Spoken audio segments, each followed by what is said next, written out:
पहिल्या बातमीकडे जाऊयात। बातमी आहे सर्वोच्च न्यायालयाच्या निर्णयावर ओबीसींची नाराजी आहे त्या संदर्भातली। आरक्षण मर्यादा अंमलबजावणीमुळे ओबीसींवर अन्याय होतोय, ओबीसी नेत्यांची ही भूमिका आहे। आरक्षण मर्यादा हटवा, ओबीसींना न्याय द्या। सर्वोच्च न्यायालयात ओबीसींकडून हा युक्तिवाद होणार आहे। तर आरक्षण मर्यादा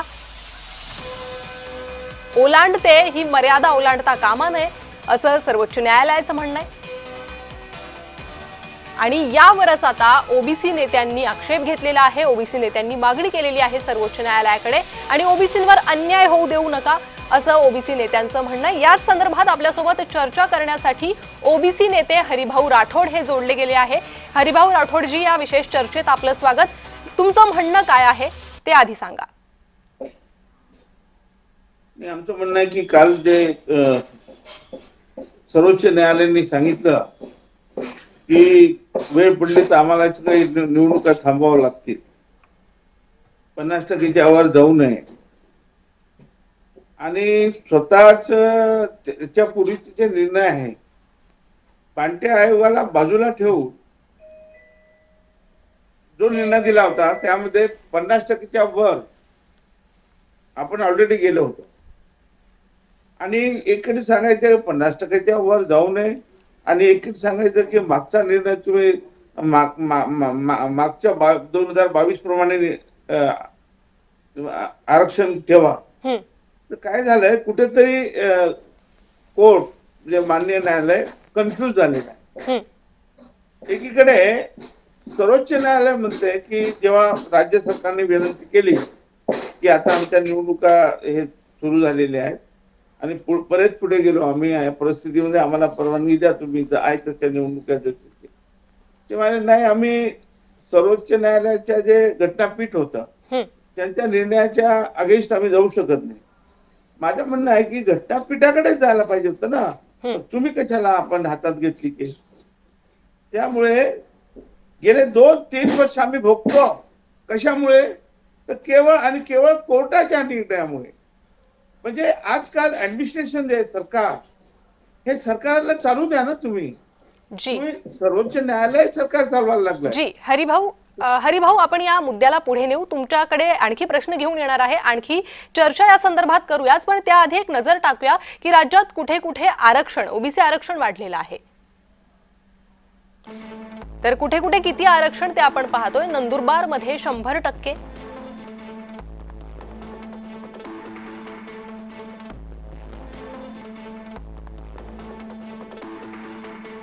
पालघर मध्ये 93%,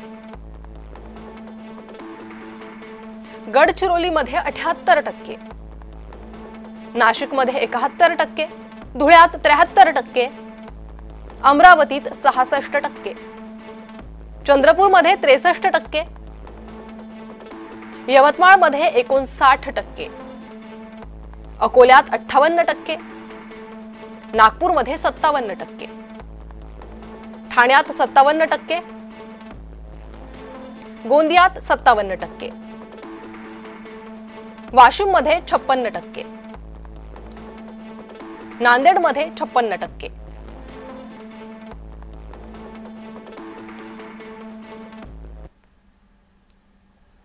तर कुठे किती आरक्षण आहे ते ग्राफिक्सच्या माध्यमातून आपण पाहिलंय आणि हेच आरक्षण मर्यादा ओलांडतंय। त्यामुळेच राज्य सरकारला सर्वोच्च न्यायालयाकडून काही आदेश देण्यात आलेले आहे। या संदर्भात चर्चा करूयात। आपल्यासोबत भाजपचे प्रवक्ता अवधूत वाघ हे देखील जोडले गेले आहे। हरिभाऊ, तुमच्याकडे येणारच आहे, अवधूत वाघ यांच्याकडे आता जाते। आपण पाहतोय अवधूत वाघजी, सर्वोच्च न्यायालयाने स्पष्ट आदेश दिलेले आहे, 50%ची ही मर्यादा ओलांडता कामा नये। काय म्हणतात या निर्णयावर? खरं म्हणजे सर्वोच्च न्यायालयाने जे निर्णय घेतलेले आहेत किंवा जे निर्णय घेणार आहेत त्याप्रमाणे शासकीय यंत्रणा काम करते आणि शासकीय यंत्रणेने तसं काम करावं हे अभिप्रेत आहे। यामध्ये कुठच्याही राज्य सरकारचा, मग ते कुठच्याही पक्षाचा असो, त्याचा काही संबंध येत नाही। हा मुद्दा नंबर 1। मुद्दा नंबर 2, सर्वोच्च न्यायालयाने ओबीसीच्या बाबतीमध्ये रिझर्वेशनचा घेतलेला निर्णय आणि त्याचा दिलेला निकाल याचा प्रत्येक निवडणूक आयोगाने आपापल्या परीने अर्थ घेतलेला आहे। याचाच अर्थ असा की सर्वोच्च न्यायालयाने दिलेला निकाल सुस्पष्ट नव्हता, ज्याला क्रिस्टल क्लिअर किंवा फुल प्रूफ असं म्हणतो. नेहमी होतंय काय की सरकारी यंत्रणांमध्ये निघालेले जे काही GR असतात त्याच्यामध्ये मुद्दामून अशा काही त्रुटी ठेवतात की काय मला माहित नाही, परंतु या बाबतीत काय अर्थ काढायचा याचे सर्व अधिकार सरकारी बाबूंना दिले जातात आणि हे सरकारी बाबू त्याचा फायदा घेऊन आपल्याला योग्य असे अर्थ काढत असतात. हा मुद्दा नंबर 2 झाला. आता गंमत अशी झालेली आहे की जसं तुम्ही म्हणालात की नंदुरबारमध्ये जर 100% रिझर्वेशन असेल तर तिथे तो ओपन मधील कार्यकर्त्यांवर अन्याय आहे की नाही हा पण एक प्रश्न आहे. ओबीसीवरचा अन्याय, एससीवरचा अन्याय, एसटीवरचा अन्याय, इतर समाजांवरचा अन्याय, मराठ्यांवरचा अन्याय, कुणबींवरचा अन्याय, त्याचबरोबर जे ओपन मध्ये आहेत असे कित्येक आहेत. काही ख्रिश्चन आहेत, काही मुस्लिम आहेत, काही राजपूत आहेत, काही ब्राह्मण आहेत, काही CKP आहेत, कायस्थ आहेत, मराठा आहेत, यांच्यावर देखील अन्याय होतो की नाही. मग अशा वेळी काय करायचं याचा पण साकल्याने विचार झाला पाहिजे. आपण ज्यावेळी एका जाती आणि जाती समुदायाचं नेतृत्व करत असतो त्यावेळी आपण बंद विचार करत असतो. अवधूतजी, याच मुद्द्यावर आपण एकदा ऐकूयात हरिभाऊ राठोड काय म्हणताय, त्यांना हे म्हणणं पटतंय का? हरिभाऊ, मला विचारलं का? हो. नाही, हे बघा, जिथे शेड्यूल कास्ट आणि शेड्यूल ट्राईबची लोकसंख्या जास्त आहे तर त्या ठिकाणी नॅचरली आरक्षण वाढून दिसतं, पण तिथे ओपनची संख्या नगण्य असते. हे पण आपण लक्षात घ्यायला पाहिजे. म्हणजे एकदम नगण्य. तुम्हाला सांगतो, उदाहरण सांगायचं झालं तर समजा एखाद्या ठिकाणी 30% शेड्यूल ट्राईब असतील आणि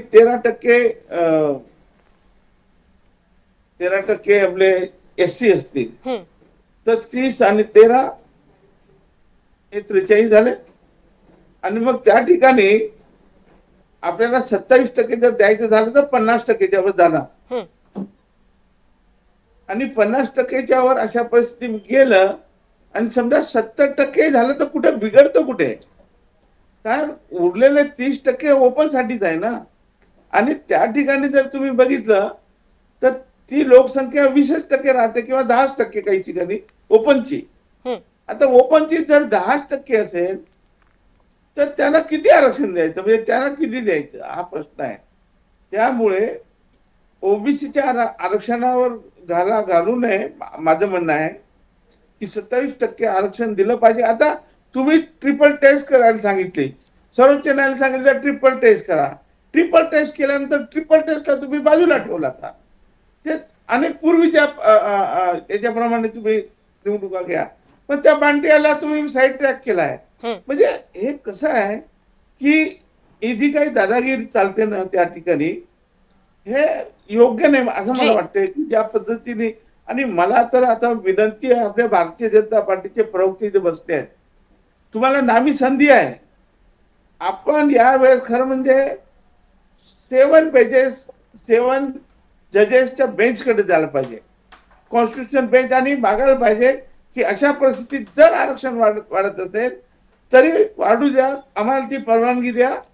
कारण ओबीसी नाहीतर काही ठिकाणी ओबीसीला काहीच मिळणार नाही. अवधूतजी, मी तुमच्याकडे येते. हा प्रश्न, हा आरक्षणाचा प्रश्न राजकीय पातळीवर का सुटू शकत नाही? पहिली गोष्ट म्हणजे इथे राजकीय पातळीवर सुटण्यासाठी राजकीय पक्षांनी जे काही प्रयत्न करायचे आहेत, भारतीय जनता पक्षाने जे काही प्रयत्न करायचे आहेत ते भारतीय जनता पक्ष पूर्णपणे करतो आहे. भारतीय जनता पक्षाने डिक्लेअर्डच केलं आहे की आमचा DNA ओबीसी आहे. ओबीसीसाठी भारतीय जनता पक्षाने जे काही केलं ते इतर कुठच्याही बोल घेवड्या पक्षाने केलेलं नाहीये. मी एकदम क्लॅरिफाय करतो. ओबीसीचं नेतृत्व, एसटीचं नेतृत्व आणि एसटीचं नेतृत्व करून आपल्या घरच्या तोंबड्या भाजणाऱ्या इतर पक्षाच्या लोकांनी आता ओबीसी, SC, ST वर बोलूच नये, कारण त्यांनी त्यांचं काही केलेलं नाहीये. आमच्या पक्षाचे सर्वोच्च नेते आणि देशाचे पंतप्रधान हेच स्वतः ओबीसी आहेत. त्यामुळे ओबीसी म्हणून एवढं सुंदर उदाहरण कुठच्याच पक्षानं घालून दिलेलं नाहीये. प्रत्येक पक्ष आपापल्या जे नेता आहे त्या नेत्याच्या कुटुंबापुरता मर्यादित आहे. मुद्दा नंबर 1. मुद्दा नंबर 2, हरिभाऊ स्वतः माझे मित्र आहेत पण आणि स्वतः खासदार राहिलेले आहेत. त्यांनी आता विनंती केली. मला आश्चर्य वाटतं की सरकारने 7th बेंच पीठ तयार करावं. सरकार कोण तयार करणार आहे? सरकारला काय अधिकार आहे? सरकारचा काही संबंधच नाहीये. एखादी घटना घडते आणि त्या घटनेवर एखादा सर्वसामान्य माणूस सर्वोच्च न्यायालयात जातो आणि सर्वोच्च न्यायालयाने काय करावं आणि काय नाही करावं हा आमचा मुद्दा नाहीये.